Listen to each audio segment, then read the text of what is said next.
Hey, what's up guys? This is Virral here. Um, this video is just going to be general PvP tips, so it's for any class can watch this. And, well yeah, I'll start to get mage videos out here soon because I have a level 46 mage. Well, maybe not soon, but once I hit 60, and I'm loving it. But, a lot of people say it's weak, I don't know, I guess probably because I'm in the lower war front, so we'll see how it goes. So, I wanted to start off by going over my wardrobe because someone asked me that. It's fairly simple. I just get it off auction house. Most of them can just be crafted. The first one's Gorilla's Hood of the Merciless. The cape is the Magician's Lance and Cape.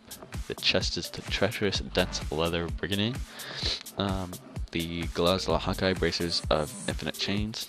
The legs are Tough Breeches, and the feet are Mischief Boots of Infamy. Now the dyes I use are just the exceptionally black dyes and the exceptionally white dyes, and I don't have any shoulders on. So, all right, yeah, that's about it on the wardrobe. It's fairly simple, just that. Okay, yeah. So for PvP general tips, the first thing I wanted to go over was CC, because I was reading the forums and one guy was like, "Oh, you know, CC doesn't matter. It's not important in this game. It's basically nothing." No, that's not true at all. You have a lot of CC that you should be using, especially DOMs, like crazy. But let's take Sin, Nightblade, for example. I have Blind. I have Lost Hope in my Stealth, the Incapacitate. You know, you could have the Stun, Foul Play. So you want to use this. So let's say you're on a DPS and you see healer incoming. You can throw off a blind right onto that healer and finish off the DPS if you need to. They may trinket it, but yeah, at least you know you got it off. I mean, or you can what a good thing to do is go for throw off a Vanish. While you're on a DPS, throw off a Vanish, and then you know put a Lost Hope, incapacitate the healer that's incoming instead of throwing off a blind if you want to save it for later in the fight. That's another good thing to do. Sometimes if you want to cap the flag and just one person sitting there, you can sap them with Lost Hope and then just cap the flag while they're incapacitated. So those are just all tricks that you can do. I mean, there's a lot more, but those were just a few examples. You want to set focus targets. So here, set him as my focus, and let's say I'm hammering on the heavens. You know, I'm attacking him, but I want to throw a blind off on Callus, but I don't want to leave target. I can just have him as my focus like this while I target heavens, and throw off a focus blind without leaving my target. So that's a good thing to do.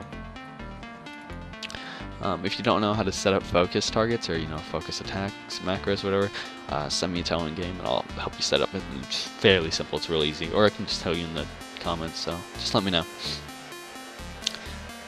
Yeah, that's all there is on CC. As peeling goes, you should be peeling for your healers in war fronts. So let's say you're on the enemy team, but you see your healers going down. They can't handle the DPS that's on them. And you want to fall back and start peeling for them. Throw off your snares, your stuns, your CC, anything you can do to get the DPS off. I mean, you can pressure them with major damage, get them off, do whatever you can. Because some people complain, oh, like I'm not getting heals, whatever. You guys aren't even healing. It's like, well, they're dying in the back. They can't handle the DPS pressure on them right now. You should throw off some peels for them. That could change, but yeah, so just try to throw off peels for your team if you can. It's always useful. What was the other stuff I wanted to talk about? LOSing. You want to make sure to LOS. Don't LOS your healers. Don't overextend. Never do that.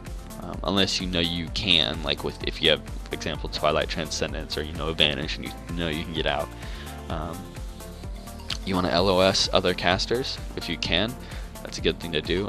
Like in Library of Rune Masters, you can stand behind a pillar while you're DPSing someone just so you are LOS to everyone else, or like the enemy casters. So try to maximize your LOS advantage because that's always nice to have. I think that was it. I feel like there was one more thing I need to go over.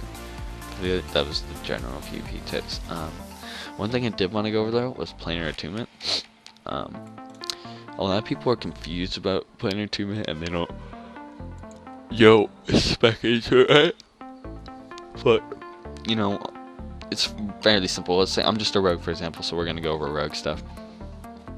And for PvPers, so you would just fill out attunement of war because you're gonna get crit power, endurance, vengeance, dexterity, valor, break free, reduced planar chart. You know, I mean, movement speed. You know, yeah, it's stuff for PvP. You know, you get a couple abilities, so you want to max this out for PvP. It's great. The stats will change depending on your class or whatever, so it's not going to be dexterity whatever for you. Then for Uggs, you want to go into air, maximize that out, because you know you're getting dexterity, you're getting attack power from daggers, you know, all these buffs, etc. And then you want to go into fire, and you know, max that out. Or no, not fire. You want to do air and water first, because then you can get into storm. And from water, you can get weapon shield. That's always something good that you want to have.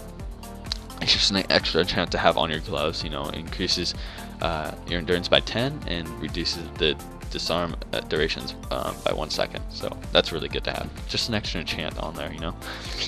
So you'd want to fill this out because it gives you dexterity as well, etc. And you know, stats that you need. And then you can get into storm, which I haven't finished specking into because I completely forgot about it.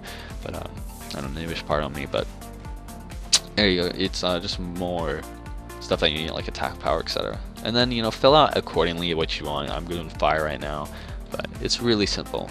Now, I see a lot of people confused about this. They'll be like, oh, hey, this one offers daggers.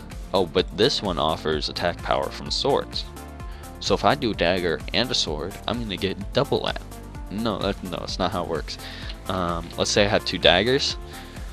Because I have 2 of them, it's going to give me double anyway. So it doesn't matter. You don't have to have a dagger and a sword, or a dagger and an axe. Having 2 of daggers, you know, automatically does it for you. So it's as simple as that. Yeah, that really goes. That's as far as it goes for PvP tips. May have left some things up, but I think that's probably it. So I hope you guys enjoyed, and I'll probably try to get some mage gameplay out, warrior gameplay out, and we'll see how it goes. So thank you guys for watching. Alright, see ya.